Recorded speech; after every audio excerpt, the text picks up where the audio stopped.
Hello साथीहरू, welcome to my daily vlog. तपाईँलाई स्वागत छ आजको भ्लगमा। म चाहिँ बजारतिर जाँदैछु साथीहरू, अनि बाटोमा जाँदै गर्दा एउटा रोचक दृश्य मैले देखेको छु। यहाँ मकैहरू देख्न सक्नुहुन्छ, बारी छ अनि बारीसँगै वरिपरि वन देख्न सक्नुहुन्छ। सँगै अब वन नजिकै भइसकेपछि बाँदर आउँछ अनि बाँदरबाट मकैलाई बचाउनको लागि एकदमै एउटा तमी पुतला बनाइएको छ। यहाँ मान्छे जस्तै बन्दुक बोकेर उभिएको देख्न सक्नुहुन्छ। एकदमै मकैलाई बाँदरबाट बचाउनको लागि। अनि यो देखिसकेपछि बाँदरहरू भाग्ने गर्दछ साथीहरू, देख्न सक्नुहुन्छ। एकदमै रमाइलो भिडियो जो चाहिँ मैले कैद गरेको छु साथीहरू, भिडियोमा रहिराख्नुहोस्।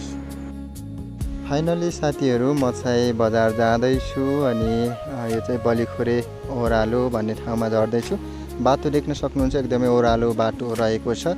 भनेदेखि तल जुन चाहिँ धाङ्सी खोला देखिरहेको छ अनि ठुलो पानी परेको कारणले एकदमै पानी धमिलो आएको छ अनि बहल पनि आएको छ साथीहरू।